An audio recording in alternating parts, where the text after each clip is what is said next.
अगले दिन एक्सुएंशन दाओ सेक्ट से 2 फ्लाइंग बोट, एक बड़ी और एक छोटी, निकली, जो सीधे पूर्वी सागर की ओर बढ़ चली। राघव अकेला नाव के अगले हिस्से पर खड़ा था। सुरक्षा कवच पहले ही सक्रिय हो चुका था। नीचे तेजी से गुजरते पहाड़ों को देखकर उसे अजीब सा महसूस हो रहा था। कल एल्डर मास्टर ने उसे कुछ चीजों पर चर्चा करने के लिए बुलाया था। उन दोनों की बातचीत के बाद ही राघव को एहसास हुआ कि उसने एल्डर मास्टर को गलत समझा था। राघव के मन में एल्डर मास्टर एक ऐसे नायक थे जिनसे कोई मुकाबला नहीं कर सकता, एक व्यक्ति जो सच्चा और गुणी था। उसने कभी नहीं सोचा था कि वो गलत हो सकता है। जब उन्होंने हेवन सप्रेसिंग मैजिक सेक्ट के खिलाफ लगाए गए बड़े दाव के बारे में बात की, तो राघव ने एल्डर मास्टर से पूछा था कि क्या उन्हें हारने की चिंता नहीं थी। एल्डर मास्टर का जवाब था कि उन्हें जरा भी चिंता नहीं थी। यहां तक कि अगर वे हार भी जाते तो कोई बात नहीं थी। जिस स्पिरिट स्टोन माइन पर उन्होंने दाव लगाया था, उसमें एक समस्या आ गई थी। उन्हें अचानक एक बहुत मोटी चट्टान की परत मिली थी। वो परत सैकड़ों मील मोटी थी और बहुत बड़े क्षेत्र को कवर करती थी। उससे बचना असंभव था। अगर वे खनन जारी रखना चाहते थे तो उन्हें उसे तोड़ना ही पड़ता। लेकिन इतनी मोटी चट्टान की परत को तोड़ने के लिए बहुत ज्यादा श्रम की आवश्यकता होती।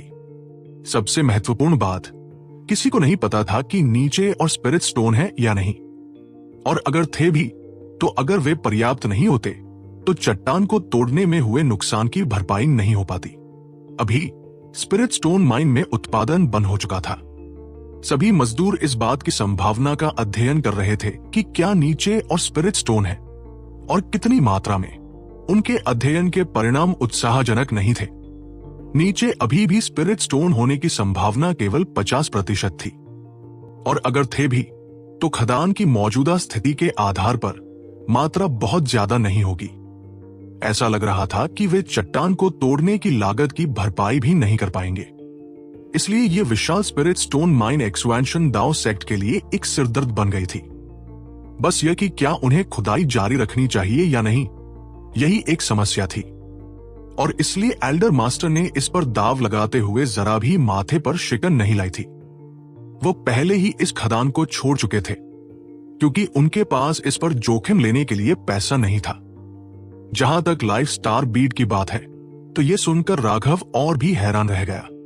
एल्डर मास्टर ने कहा कि उनकी लाइफ स्टार बीड किसी काम की नहीं है।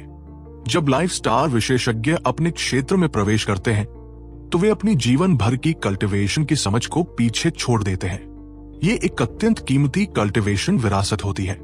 लेकिन जब एल्डर मास्टर लाइफ स्टार क्षेत्र में उन्नत हुए थे तो उनका लाइटनिंग ट्रिब्यूलेशन, आकाशीय आपदा, बहुत शक्तिशाली था, और उनकी लाइफ स्टार बीड ने अपनी अधिकांश आध्यात्मिकता उस आपदा में खो दी थी।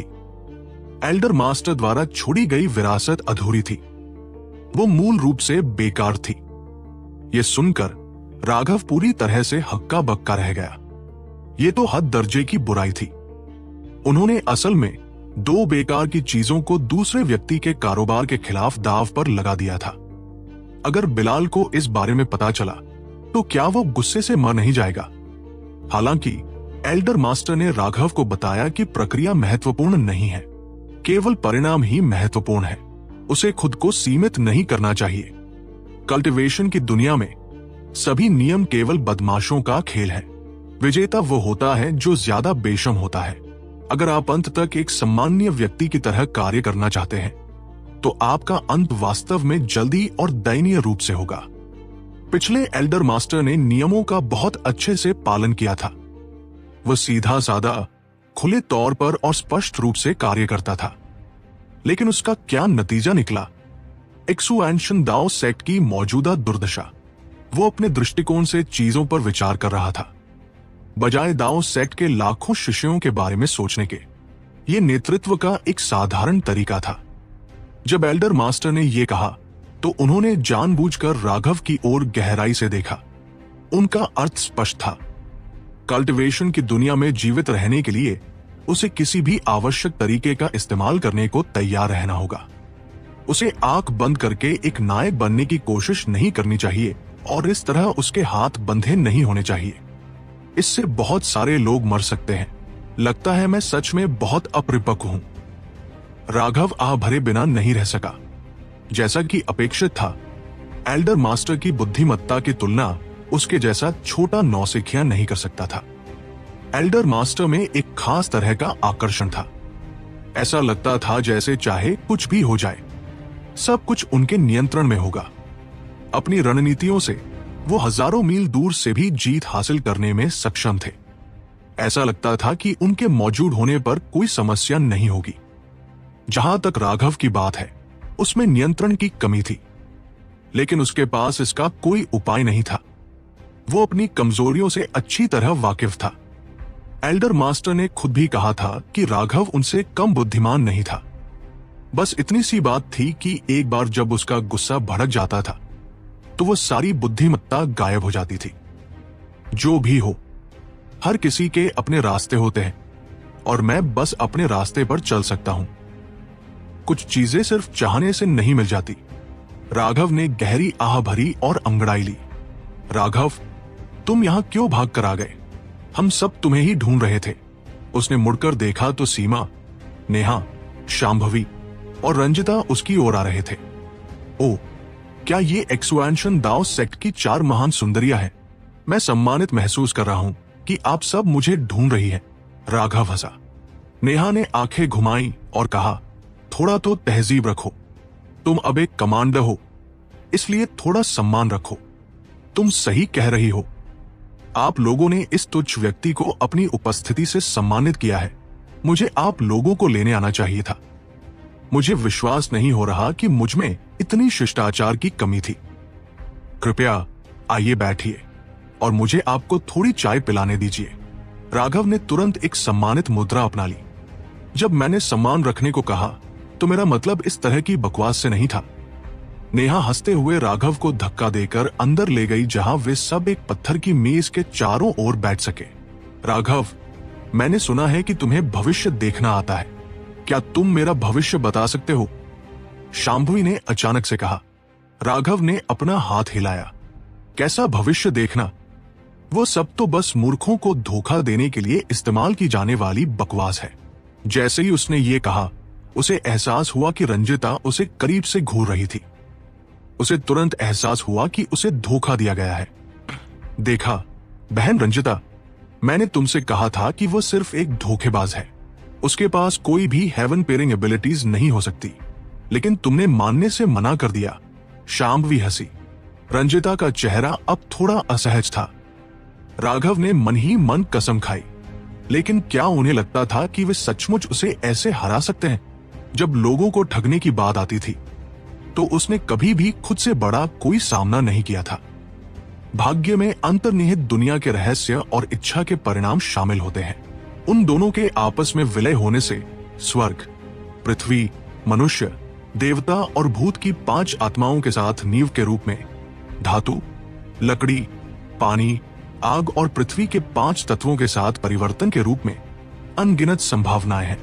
यहां तक कि अमर और देवताओं के पास भी भाग्य के स्वरूप को समझने का कोई तरीका नहीं है। ये एक व्याख्या है जो मुझे इमेमोरियल पाथ के भीतर एक प्राचीन खंडहर में भविष्य पढ़ने से संबंधित मिली थी।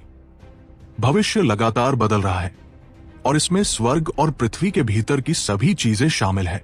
ब्रह्मांड की मौलिक गति चीजों को बदल सकती है। यहां तक कि देवता और अमर भी इस मामले में असहाय हैं। तो मैं, एक साधारण नश्वर, भविष्य कैसे देख सकता हूं? राघव ने आह भरते हुए सिर हिलाया। चारों महिलाएं उसे खाली खाली देखती रहीं। यहां तक कि शांभवी ने भी हंसना बंद कर दिया। उसके शब्द उनके समझने के लिए बहुत गहरे थे। वरिष्ठ प्रशिक्षु भाई राघव, आपके ये सिद्धांत अद्भुत है, लेकिन इन्हें समझना मुश्किल है। क्या आप हमें इसे और विस्तार से समझा सकते हैं? शांभवी ने सम्मानपूर्वक पूछा, अपनी मजाकिया मुस्कान को हटाते हुए। राघव मन ही मन हंसा। यहां तक कि उसे भी नहीं पता था कि वो क्या कह रहा था, लेकिन ऐसा लगा कि इसने काम कर दिया था।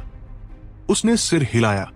स्वर्ग और पृथ्वी के तथाकथित कानून और भाग्य यिन और यांग में विभाजित है।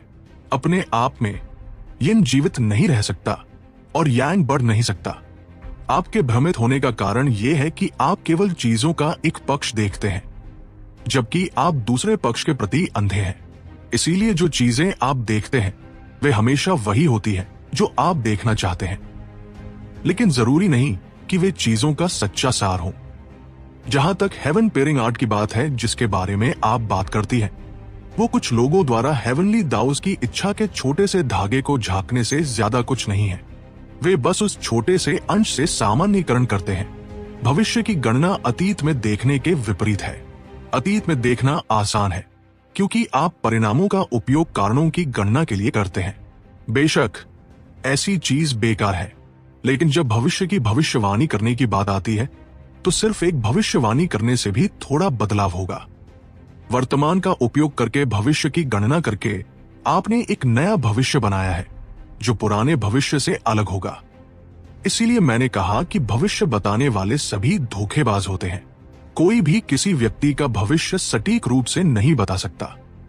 यही कारण है कि लोग अक्सर कहते हैं कि मनुष्य प्रस्ताव करता है लेकिन ईश्वर निपटान करता है।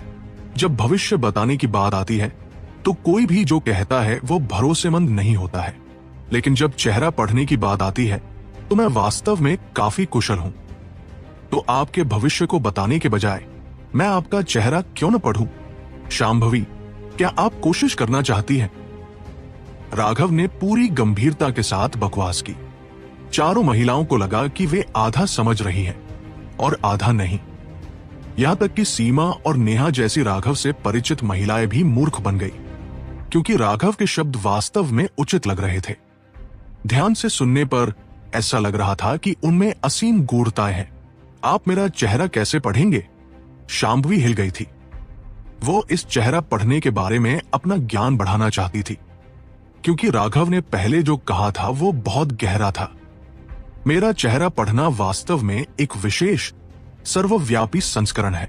मैं न केवल चेहरा पढ़ता हूं, बल्कि मैं हथेलियां और हड्डियां भी पढ़ता हूं। इस कहावत के अनुसार कि रूप हृदय से जन्म लेता है, चेहरा सबसे महत्वपूर्ण हिस्सा है। यहां तक कि चेहरा पढ़ने की क्षमता के बिना भी लोग किसी व्यक्ति के सामान्य चरित्र और नैतिकता का अनुमान उसके चेहरे को देखकर लगा सकते हैं। हालांकि अनगिनत परिवर्तन और बदलाव है जो जन्मजात नहीं है, और इसलिए सिर्फ चेहरा पढ़ना केवल एक बुनियादी परीक्षा होना तय है। इस पर पूरी तरह से भरोसा नहीं किया जा सकता है। लेकिन हथेलियां जन्म के समय आकार लेती है और हथेली की रेखाएं अनिवार्य रूप से तय होती है। वे जीवन में नहीं बदलती हैं, लेकिन उनके रंग में हल्के बदलाव और उसके भीतर के हल्के रुझान भविष्य की संभावनाओं को देखने की अनुमति दे सकते हैं। तो आइए पहले हथेली पढ़ते हैं, राघव ने कहा। राघव को अपना हाथ बढ़ाते हुए देखकर शांभवी ने अनजाने में अपना हाथ उसके हाथ में रख दिया। उसका हाथ नरम और चिकना था, जिससे ये बहुत अच्छा महसूस हो रहा था। राघव का चेहरा शांत था, लेकिन उसने अनैच्छिक रूप से भावनाओं की एक लहर महसूस की। ऐसा लगा जैसे भविष्य बताने वाले वास्तव में महिलाओं के साथ भाग्यशाली होते हैं। राघव के उसका हाथ पकड़ने पर शांभवी शांत अभिनय कर रही थी, लेकिन उसका चेहरा लाल होने लगा। जहां तक उसे याद था, जब से उसने बच्ची होना बंद किया था, उसने कभी किसी आदमी का हाथ नहीं पकड़ा था। इसके अलावा उसने राघव के हाथ से एक अजीब सी भावना महसूस की जिसने उसके दिल की धड़कन को तेज कर दिया। वह जंगल में देखे गए हिरण की तरह थी, लेकिन वह इसे व्यक्त भी नहीं कर सकती थी। उसने जबरदस्ती ऐसा कार्य किया जैसे उसे कोई आपत्ति नहीं थी। राघव, क्या तुम देखने वाले हो? तुम क्या कर रहे हो? बस छू रहे हो? तुम बदमाश, तुम बहन शांभवी का फायदा तो नहीं उठा रहे हो, है ना? नेहा को संदेह होने लगा जब उसने राघव को बस वही बैठे हुए शांभवी के हाथ को महसूस करते हुए देखा। तुम क्या जानती हो? हथेली पढ़ते समय सबसे पहले हाथ को गर्म करना होता है और रक्त प्रवाह को 10% बढ़ाना होता है। ये हथेली की रेखाओं को स्पष्ट करने के लिए होता है ताकि उन्हें पढ़ना आसान हो। राघव ने एक बेशर्म स्पष्टीकरण दिया, क्योंकि उसे लगा कि सिर्फ एक हाथ पर्याप्त नहीं है। उसने शांभवी का दूसरा हाथ भी खींच लिया। शांभवी और भी लाल हो गई, लेकिन उसने अपनी घबराहट व्यक्त करने से इनकार कर दिया। उसने अभी भी नाटक किया कि उसे कोई परवाह नहीं है। राघव मन ही मन मुस्कुराया। उसने उसे अभी अभी मुश्किल में डाला था और इतनी बकवास कहने में इतनी लार खर्च करने के बाद अब वापसी का समय था। क्या ये काफी है? 2 घंटे हो गए हैं। अगर तुम ऐसे ही करते रहे तो मेरे हाथ सूज जाएंगे।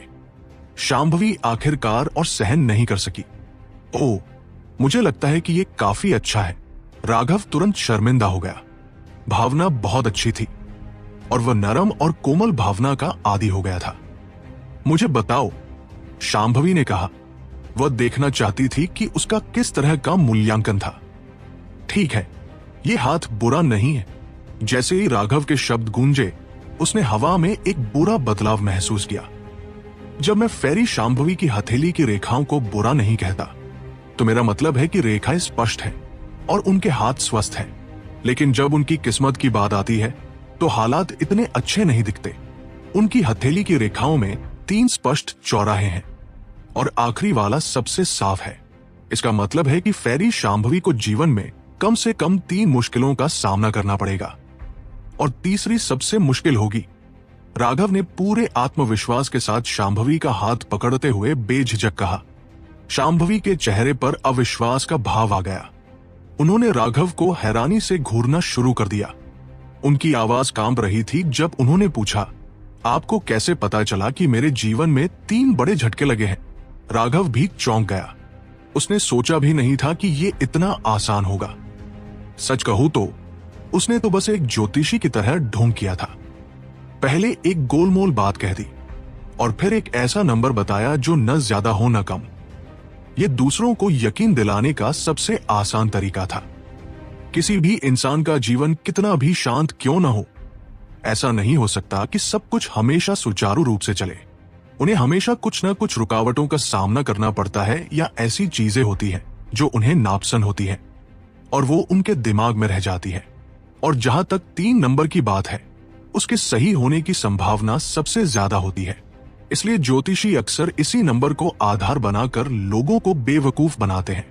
इतना ही नहीं, राघव ने कुछ भी पक्का नहीं कहा था। उसने कहा था कि उन्हें कम से कम 3 मुश्किलों का सामना करना पड़ेगा। ये अंदाजा लगाने का एक बहुत ही बेशर्म तरीका था। अगर उन्हें 10 झटके लगे हों तो भी वह सही होगा। अगर उन्हें 100 झटके लगे हों तो भी वह सही होगा। यहां तक कि अगर उन्होंने 1000 झटके भी अनुभव किए हों तो भी वो 3 से ज्यादा ही है। दरअसल राघव अपनी प्रतिक्रिया के आधार पर कुछ और संकेत और सुझाव देने की योजना बना रहा था, लेकिन उसका ये अटपटा नंबर बिल्कुल सही निशाने पर लगा। उसे खुद भी थोड़ा अकल्पनीय लगा। मुझे सच में 3 बड़े झटके लगे हैं।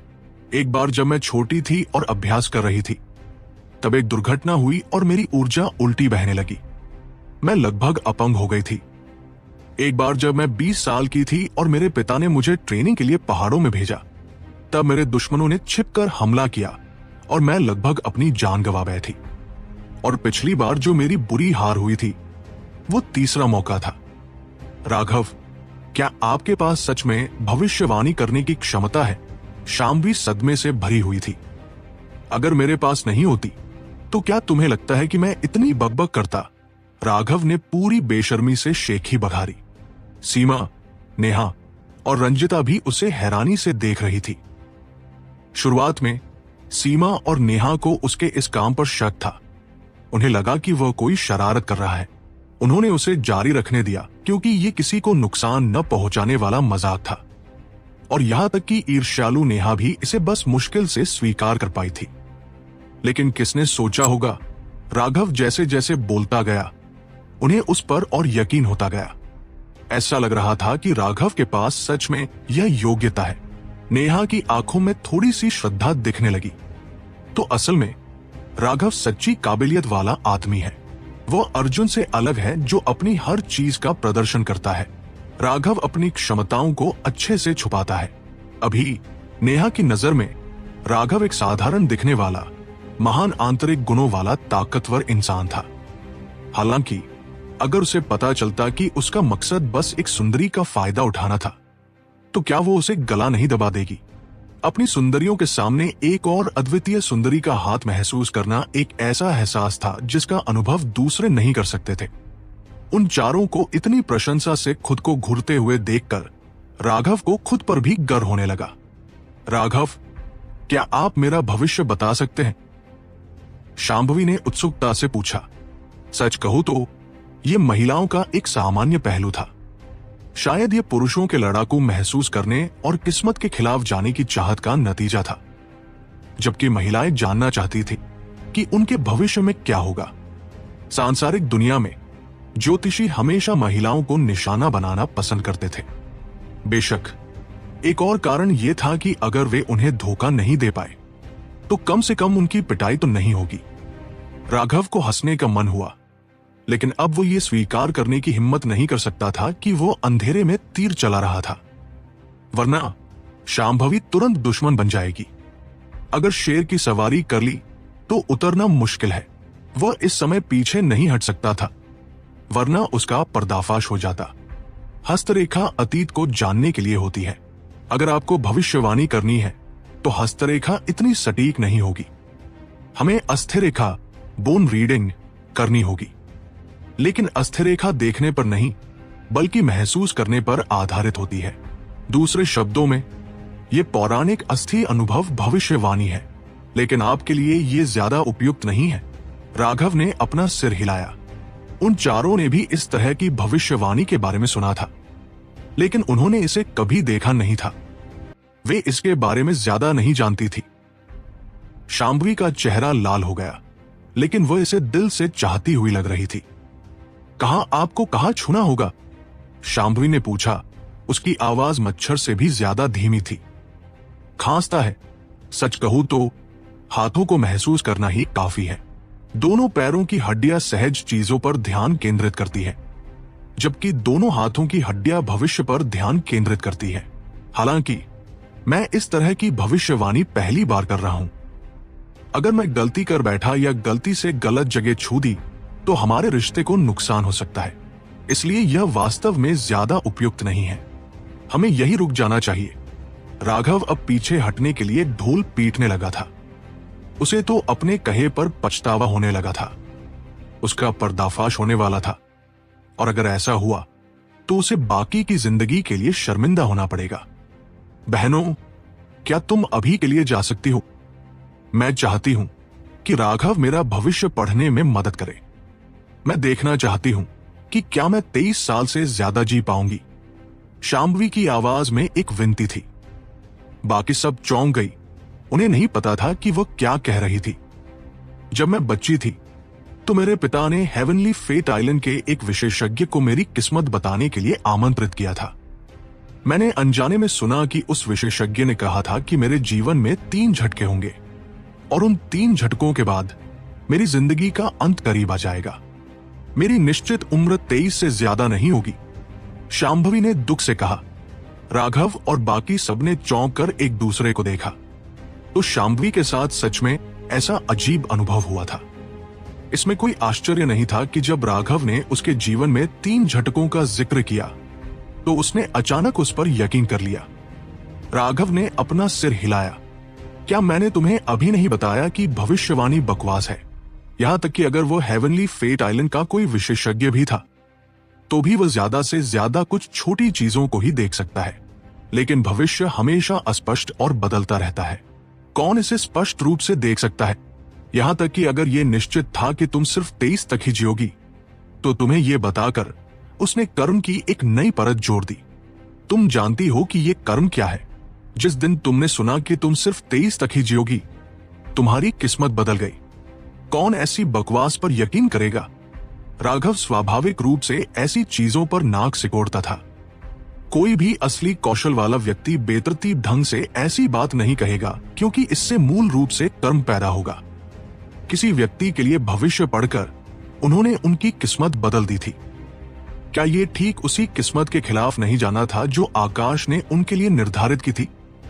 यह आकाश से उन्हें मारने के लिए कहने से अलग कैसे था?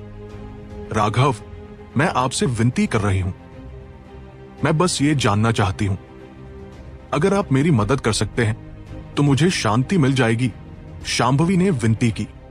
सीमा, नेहा और रंजिता ने हमेशा अटल रहने वाली शांभवी को देखा। उसे इस तरह विनती करते हुए देखकर उन्हें समझ नहीं आया कि उन्हें कैसा महसूस करना चाहिए। कोई भी मौत से नहीं डरता। हर किसी के अपने सपने होते हैं, हर किसी के अपने भाई बहन और माता पिता होते हैं। राघव, आप अब इतनी छोटी मोटी बातों की परवाह नहीं कर सकते। हम सब साधक हैं और हमारे पास सांसारिक दुनिया के लोगों जैसी गलत फहमियां नहीं है। कृपया बहन शांभवी की हड्डियां पढ़ने में मदद करें। नेहा ने राघव को शांभवी की ओर धकेला। उसी समय उसकी 2 उंगलियां उसकी पीठ पर हल्के से दब गई। राघव जानता था कि वह उसे चेतावनी दे रही थी कि वो गड़बड़ी न करे। चाहे वो कुछ भी पढ़े, वो उस क्रूर सच्चाई को नहीं बता सकता था। उसने अंदर ही अंदर कसम खाई, वो सच में उसे ज्यादा आंक रही थी। वो पूरी तरह से गड़बड़ी कर रहा था, लेकिन अब उसे क्या करना चाहिए? किसने सोचा होगा कि बातें इस मोड़ तक पहुंच जाएंगी? अगर उसने पहले जैसा फिर से किया तो यह अमानवीय होगा, और फिर भी उसे न छूना भी कोई विकल्प नहीं था। राघव का मन किया कि वो खुद को एक थप्पड़ मारे। अगर उसने छुआ तो वो जानवर था, अगर उसने नहीं छुआ तो वह जानवर से भी बदतर था। उसने खुद के साथ क्या कर लिया था? शांभवी ने वास्तव में अपने बाहरी कपड़े उतारने शुरू कर दिए। उसकी बर्फ जैसी सफेद त्वचा उसके सामने प्रकट हुई। वो अद्वितीय रूप से सुंदर थी, लेकिन राघव को समझ नहीं आया कि उसे अपने हाथ कहाँ रखने चाहिए। क्या उसे उसके हाथों को नीचे से पकड़ना था या ऊपर से? उसका सिर गूंज रहा था और उसके माथे से पसीना टपक रहा था। वो सचिन के खिलाफ लड़ते समय घबराया नहीं था, लेकिन अब उसका शरीर कठोर हो गया था। जल्दी करो। नेहा ने देखा कि राघव ने बस अपने हाथ बढ़ाए हुए थे, लेकिन वो वास्तव में अपनी हथेलियों को शांभवी के हाथों पर रखने की हिम्मत नहीं कर रहा था। इसलिए उसने उसे प्रेरित किया। उसने सोचा कि वो बस शर्मिंदा था, लेकिन अब उसके शर्मिंदा होने का समय नहीं था। शांभवी को स्पष्ट रूप से उस हेवनली फेट आइलैंड के विशेषज्ञ ने जो कहा था, उस पर बहुत विश्वास था। वो उम्मीद से भरी हुई थी और बेचैन थी। वह स्पष्ट रूप से अभी मरना नहीं चाहती थी। अब छोटी मोटी बातों की परवाह करने का समय नहीं था। राघव ने दांत पीसे और अपने हाथ शांभवी के हाथों पर रख दिए। उसने फैसला कर लिया था कि उसे अभिनय जारी रखना होगा।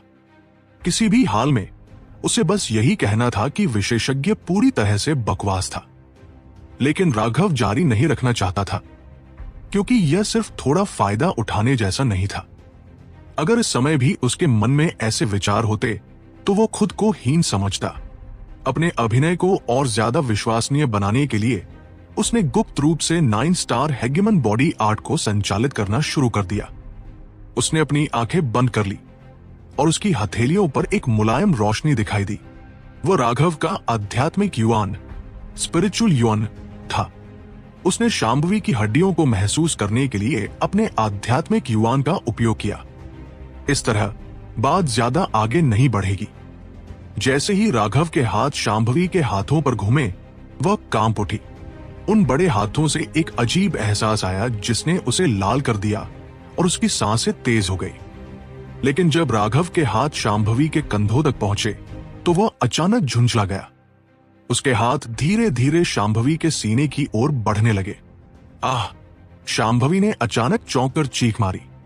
न केवल उसने, बल्कि सीमा, नेहा और रंजिता ने भी चीख मारी। जब राघव के हाथ शांभवी के विशाल सीने पर दबे तो उसके सीने से काली ऊर्जा बहना शुरू हो गया, जो उसके सामने हवा में एक काली आकृति बना रहा था। शांभवी के चेहरे पर एक दर्द भरा भाव दिखाई दिया। ऐसा लगा जैसे उसका दिल बाहर निकाल लिया गया हो और वह कागज की तरह पीली पड़ गई थी। जादू! राघव ने अपनी आंखें खोली। उनमें एक तेज रोशनी चमक रही थी। जैसे ही राघव का हाथ शांभवी की छाती पर पड़ा, एक काला धुआं तेजी से निकला और उसके हाथ को कसकर जकड़ लिया। यह काला धुआं ऐसे लग रहा था जैसे कि खतरनाक कनखजूरे हों, जो हमला करने के लिए बाहर आ गए हों। दरअसल जब राघव अपनी 9 स्टार हेगेमन बॉडी आर्ट को चला रहा था, तभी उसे शांभवी की स्पिरिट रूट के ठीक ऊपर कुछ अजीब हलचल महसूस हुई थी। उसी पल उसकी यह आर्ट अपने आप ही हरकत में आ गई, और जब राघव का हाथ अनजाने में शांभवी की छाती को छुआ तो ये और भी तेजी से चलने लगी और इसी वजह से ये अजीब काला धुआं बाहर निकल आया। राघव, ये क्या हो रहा है? सीमा और बाकी सब डरकर उछल पड़े। ये काली लटों ने एक शैतानी और भयानक आकृति का रूप ले लिया था। ये आकृति ऐसे लग रही थी जैसे शांभवी के अंदर से आई हो और 9 स्टार हेगेमन बॉडी आर्ट ने इसे जबरदस्ती बाहर खींच लिया हो। मगर इस खींचतान में शांभवी को ऐसा लग रहा था जैसे उसके अंग फाड़ कर बाहर निकाले जा रहे हों। राघव भी हैरान था। ये क्या चीज है? क्या ये कोई श्राप है? और 9 स्टार हेगेमन बॉडी आर्ट को यह महसूस क्यों हुआ? और तो और ऐसा लग रहा था कि 9 स्टार हेगेमन बॉडी आर्ट को इस चीज से नफरत है और वो इसे नष्ट कर देना चाहती है। राघव, रुक जाओ। सिस्टर शांभवी और बर्दाश्त नहीं कर पाएगी, रंजिता चिल्लाई। शांभवी की शक्ति तेजी से गिरती जा रही थी। राघव ने झट से 9 स्टार हेगेमन बॉडी आर्ट को रोक दिया। वो काली आकृति तुरंत शांभवी की छाती में वापस चली गई और गायब हो गई। अब उसे महसूस करना भी मुमकिन नहीं था। लेकिन अब शांभवी पीली पड़ चुकी थी और बेजान सी लग रही थी। पांचों कुछ देर तक शांत रहे, सदमे से भरे हुए। आखिर वो अजीब आकृति क्या थी?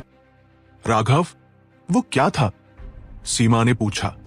शांभवी ने भी राघव की ओर देखा, पर वो इतनी कमजोर थी कि उसमें बोलने की भी हिम्मत नहीं थी, जैसे वो बुरी तरह से जख्मी हो। उस काली आकृति में स्वर्गिक मार्ग की ऊर्जा थी, पर वो असली स्वर्गिक मार्गों की ऊर्जा से अलग थी। ये अजीब है। राघव के चेहरे पर भी गंभीरता थी। उसका दिमाग तेजी से काम कर रहा था। 9 स्टार हेगेमन बॉडी आर्ट के बारे में उसकी समझ के हिसाब से यह स्वर्गिक मार्ग की ऊर्जा के लिए बहुत संवेदनशील है, या शायद ये कहना ज्यादा सही होगा कि ये उससे नफरत करती है। इसी सोच के साथ उसे शक था कि स्वर्गिक मार्ग हमेशा उसके खिलाफ क्यों जाते हैं। कहीं इसकी वजह 9 स्टार हेगेमन बॉडी आर्ट तो नहीं है। लेकिन वह अभी भी असली स्वर्गिक मार्गों के बारे में बहुत कम जानता था। जहां तक शांभवी के शरीर के अंदर की उस आकृति की बात है, उसकी आभा असली स्वर्गिक मार्गों की आभा से बहुत कमजोर थी। ये ऐसा था जैसे ये बनावटी हो। बनावटी। राघव के दिमाग में अचानक एक संभावना आई। शांभवी, हेवनली फेथ आइलैंड के उस विशेषज्ञ से तुम्हारी जान पहचान कैसे हुई? पूरी कहानी क्या है? शांभवी थोड़ी सी संभल चुकी थी, पर वो अभी भी पूरी तरह से ठीक नहीं हुई थी। उसकी आवाज भर्राई हुई थी। उसने कहा, यह तब की बात है जब मैं बहुत छोटी थी। एक विशेषज्ञ जिसने कहा कि वो हेवनली फेट आइलैंड से आया है, वो बस हमारे परिवार के इलाके से गुजर रहा था। मेरा परिवार बड़ा है और अपने क्षेत्र में उनका अच्छा खासा दबदबा है, पर हमने कभी नहीं सुना था कि हेवनली फेट आइलैंड का कोई विशेषज्ञ साधारण दुनिया में जाता हो। अफवाह है कि हेवनली फेट आइलैंड बहुत रहस्यमय है और ये साधारण दुनिया से बहुत कम संपर्क रखता है। जब वो विशेषज्ञ आया तो मेरे पिताजी को शक हुआ और उन्होंने सोचा कि ये कोई धोखेबाज है, पर उस विशेषज्ञ ने आते ही मेरे रायजादा परिवार के कई रहस्य बता दिए। इनमें से कुछ रहस्य ऐसे थे जो मेरे पिताजी को भी नहीं पता थे। जब मुखिया को इस बारे में पता चला तो वह हैरान रह गए। उस विशेषज्ञ ने कहा कि मैं एक पुनर्जन्म लेने वाली पवित्र आत्मा हूं। मुझ पर 3 विपत्तियां आएंगी जो मुझ पर विनाश लाएंगी, और ये मेरी किस्मत में लिखा है कि मैं 23 साल से ज्यादा नहीं जी पाऊंगी। उस समय मेरा रायजादा परिवार सदमे में था। बाद में उस विशेषज्ञ ने मेरे पिताजी से अकेले में बात की और कहा कि अगर वह चाहते हैं कि मैं जिंदा रहूं तो इसके लिए किस्मत को जबरदस्ती बदलना पड़ेगा। इसके लिए खुद स्वर्गिक मार्गों को धोखा देना पड़ेगा। हालांकि क्या?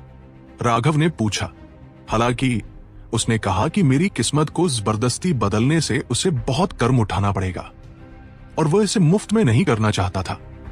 इसलिए उसने मेरे परिवार के पुश्तैनी खजाने दाओ सीकिंग किंग जेड की मांग की। वो हमारे पूर्वजों की एक निशानी है और मेरे रायजादा परिवार की विरासत की नींव है।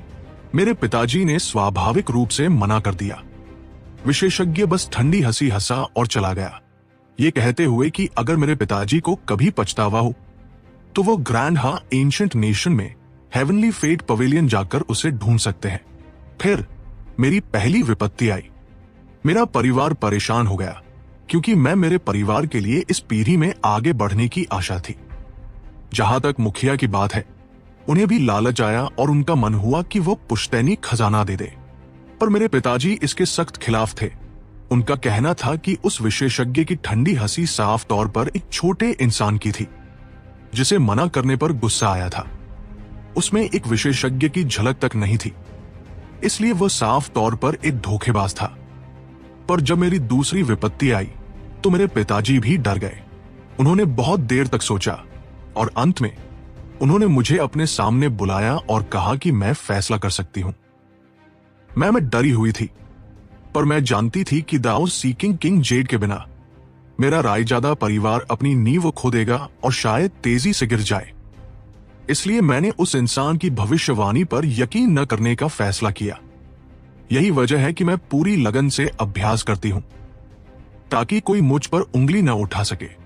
मैं सबको दिखाना चाहती थी कि मैं ठीक हूं और मेरे माता पिता को चिंता करने की जरूरत नहीं है। शांभवी ने अपना सिर झुका लिया। सीमा और बाकी सब हैरान थे, क्योंकि उन्हें शांभवी की ऐसी पिछली कहानी की उम्मीद नहीं थी। उनके दिलों पर बोझ आ गया।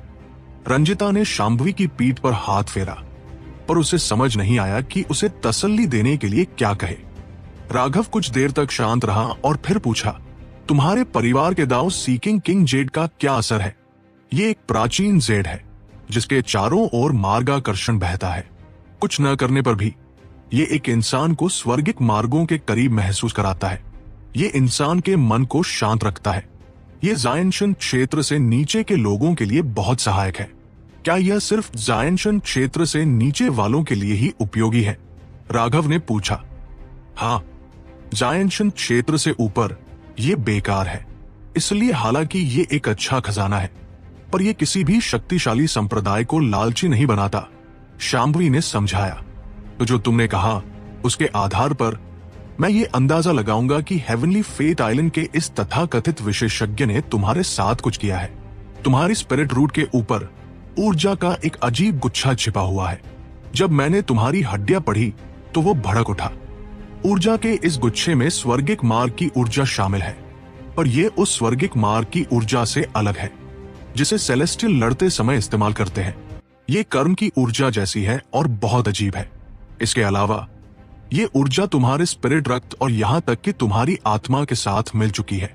अगर इसे जबरदस्ती हटाया गया तो तुम्हारी मौत पक्की है। अरे, ये तुम क्या कह रहे हो? राघव, क्या तुम नरमी से नहीं बोल सकते? नेहा ने गुस्से से झिड़क दिया।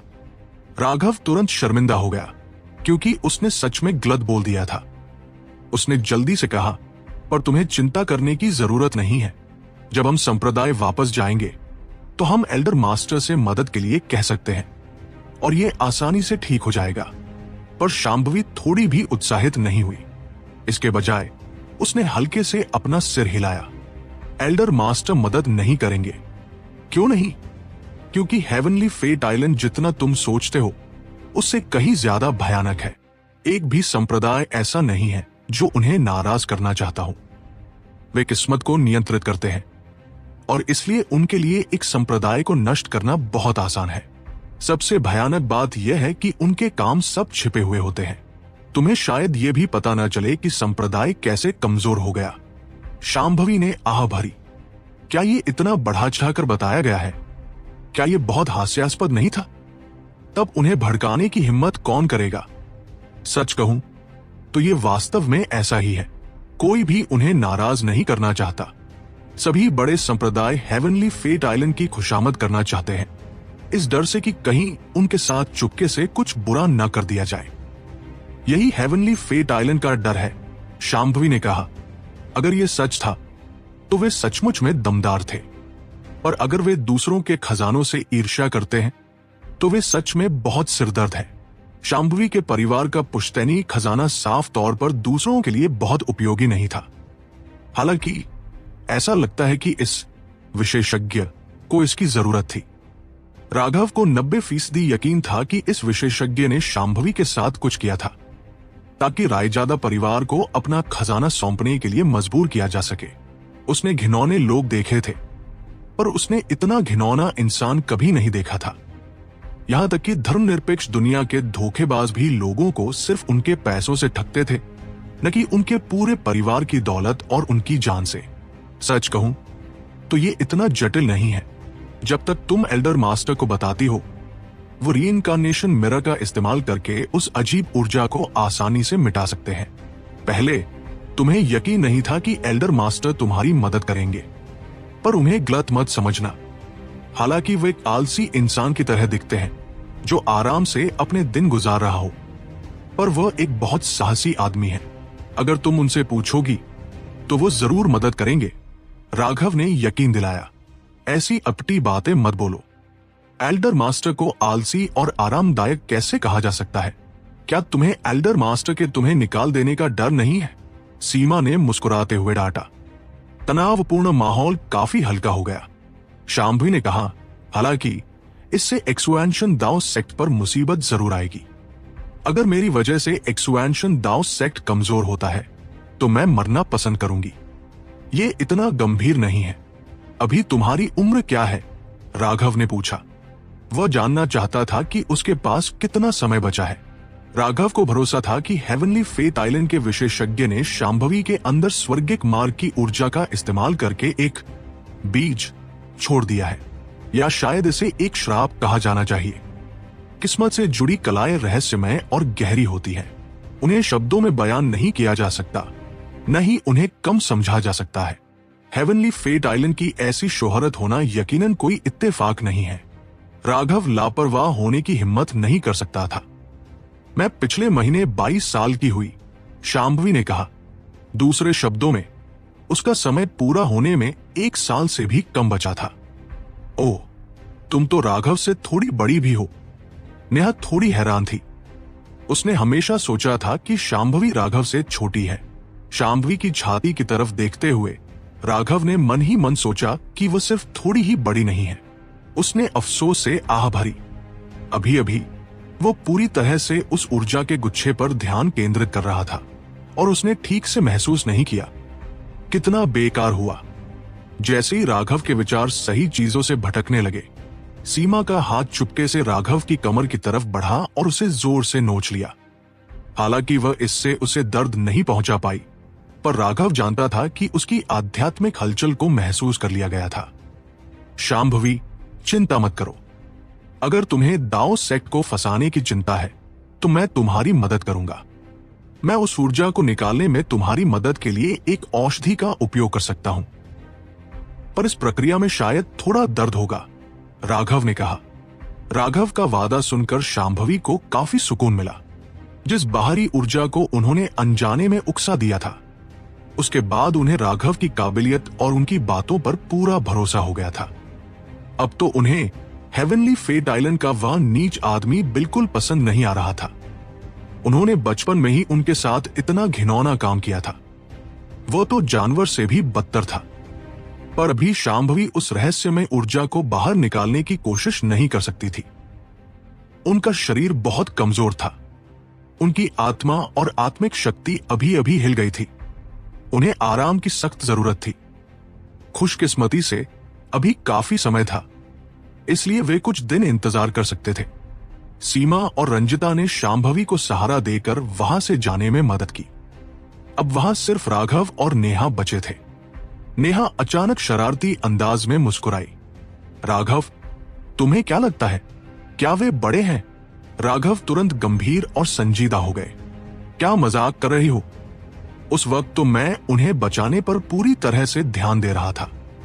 ऐसे ख्याल मेरे दिमाग में आ भी कैसे सकते हैं? जाहिर है राघव ऐसी बात कभी नहीं मानते। लेकिन नेहा ने हार नहीं मानी। उनका हाथ पकड़कर उन्होंने कहा, मैं जल नहीं रही हूं। मैं बस जानना चाहती हूं, क्या वो मुझसे बड़ी है या मैं उनसे? वो शायद थोड़ी सी बड़ी है। अरे वाह, तुम झूठी हो। राघव ने अभी जवाब ही दिया था कि उनकी कमर पर एक जोरदार दर्द हुआ। यह नेहा का धोखे से किया गया हमला था। तुमने ही मुझसे जवाब देने को कहा था और कहा था कि तुम जल नहीं रही हो। नेहा ने नाराजगी से फुसफुसाया। तो क्या हुआ? तुम्हें किसने कहा कि तुम ये कहो कि वो मुझसे बड़ी हैं? राघव को एहसास हुआ कि वह एक जाल से बचकर दूसरे में फंस गए हैं। वो जल नहीं रही थी, नहीं, वो बस नाराज थी। पर फिर सोचने पर उन्हें लगा कि वह सच में बेवकूफ थे। क्या सच में किसी महिला पर भरोसा किया जा सकता है? उन्हें तो एक सज्जन व्यक्ति की तरह ही व्यवहार करते रहना चाहिए था। नेहा का गुस्सा देखकर राघव अचानक हंस पड़े और एक हाथ से उनकी कमर पकड़ ली। मुझे मत छूना, मैं नाराज हूं। नेहा ने उनका हाथ हटा दिया, लेकिन राघव ने उन्हें जबरदस्ती अपनी ओर खींच लिया और रहस्यमय तरीके से मुस्कुराए। गुस्सा मत हो, मैं बस सच बोल रहा था। उनका सीना सचमुच तुमसे बस थोड़ा सा ही बड़ा है, तुम फिर कह रहे हो। नेहा ने गुस्से में राघव को लात मारने की कोशिश की, लेकिन उनके पकड़े होने के कारण वो उन तक पहुंच नहीं पाई। राघव ने कहा, हालांकि तुम्हारे पास उनके मुकाबले ज्यादा क्षमता है। वह नेहा को सबसे अच्छी तरह समझते थे। कभी कभी वो बच्चों की तरह हार मानने से इनकार कर देती थी। वो हमेशा प्रतिस्पर्धी रहती थी और अब वो ऐसी चीज में भी मुकाबला करना चाहती थी। राघव को समझ नहीं आ रहा था कि हंसे या रोए, पर उनसे किसने कहा था कि वो बेवकूफों की तरह सच बोल दे। उन्हें किसी तरह उसे फिर से खुश करना था। क्या क्षमता, कौन तुम्हारे इस बकवास पर यकीन करेगा? नेहा ने सूंघा, मैं सच कह रहा हूं। उनका आकार तो अब पत्थर की लकीर बन चुका है, जबकि तुम्हारे पास बढ़ने के लिए अभी बहुत गुंजाइश है। सबसे पहले मुझे ये बताओ, क्या तुम बड़ी हो या सीमा? राघव ने पूछा। बेशक बड़ी बहन सीमा बड़ी है, मैं उन्हें बड़ी बहन कहकर बुलाती हूं। नेहा के जवाब ने लगभग राघव का गला घोंट दिया। मर्द शक्ति के आधार पर वरिष्ठता तय करते हैं। क्या औरतें इस चीज के आधार पर वरिष्ठता तय करती हैं? आज उनकी आंखें खुल गई। अरे भोली लड़की, मैं सबसे ज्यादा तुम्हारे साथ ही रहा हूं। जब मेरे पास कोई अच्छी चीज होती है तो मैं स्वाभाविक रूप से सबसे पहले तुम्हारे बारे में ही सोचता हूं। और मेरे पास एक ऐसा तरीका है जिससे तुम्हारा आकार तेजी से दूसरों के बराबर हो सकता है। राघव ने ईमानदारी से नेहा का हाथ पकड़ा। यह सच था कि राघव की सभी प्रेमिकाओं में से वह सबसे ज्यादा नेहा के साथ रहे थे। जब नेहा ने यह सुना तो वह भावुक हो गई और उन्होंने छटपटाना बंद कर दिया। सच कहूं तो हालांकि नेहा ने यह स्वीकार कर लिया था कि राघव की कई प्रेमिकाएं हैं, फिर भी वह चाहती थी कि उन्हें सबसे ज्यादा प्यार मिले, ये कहकर कि वह उनके साथ सबसे ज्यादा रहे हैं और वह सबसे पहले उन्हीं के बारे में सोचेंगे। राघव ने तुरंत उनके दिल के सबसे नाजुक हिस्से को छू लिया। उन्होंने तुरंत बहस करना बंद कर दिया। राघव मुस्कुराए बिना नहीं रह सके। सच कहूं तो उनका शरीर लगभग उत्तम था, हालांकि उनका सीना शांभवी जितना बड़ा नहीं था। सच्चाई ये थी कि अगर आप एक पल को देखकर उनकी तुलना करते तो वे लगभग एक जैसे ही दिखते, लेकिन राघव के ज़बान फिसलने के कारण उन्हें थोड़ा कमतर महसूस होने लगा था और इसलिए वह राघव पर गुस्सा हो गई थी। नेहा, तुम ही हो जिसमें सबसे ज्यादा क्षमता है। भविष्य में मैं एक मालिश तकनीक से तुम्हारी मदद करूंगा। जब हम दोनों मिलकर काम करेंगे तो मुझे यकीन है कि तुम्हारी प्रतिभा और योग्यता, साथ ही इस कड़ी मेहनत से तुम उन्हें जल्दी ही पीछे छोड़ दोगी। सच में? नेहा ने नीचे देखा। साफ तौर पर वह थोड़ी लालच में आ गई थी। बेशक, मैंने तुम्हें कब धोखा दिया है? रात में, या जब तुम्हारे पास और कुछ न हो तो सीमा के आसपास न होने का फायदा उठाकर मेरे कमरे में आ जाना। मैं तुम्हें मालिश करने में मदद करूंगा और वे निश्चित रूप से बढ़ेंगे, राघव ने कहा। वो अनजाने में घूंट भर गए। ज़बान फिसलने की बात को यहां तक पहुंचा दिया। उनकी चालबाजी कितनी शानदार थी। राघव खुद अपनी ही तारीफ किए जा रहे थे। उन्होंने सीमा को पहले छुआ था, लेकिन नेहा को नहीं। वो सिर्फ चुपके से कुछ अनुमान लगा पाए थे, क्योंकि वो बहुत उग्र थी और आमतौर पर सीमा के साथ रहती थी। अगर वह उन्हें छूते और वह चीख पड़ती तो अजीब हो जाता। ये सोचते हुए कि वह ऐसी चीज करने को कैसे सही ठहरा सकते हैं, राघव ने नेहा के सीने की ओर देखा। उन्हें अभी मदद करना शुरू करने की तीव्र इच्छा हुई। दीदी सीमा के न होने पर ही क्यों? अरे भोली लड़की, क्या होगा अगर वह देख ले और वो भी मुझसे मालिश करने को कहें, तब तुम कभी उन्हें पीछे नहीं छोड़ पाओगी। हाँ सीमा, तुम वापस आ गई।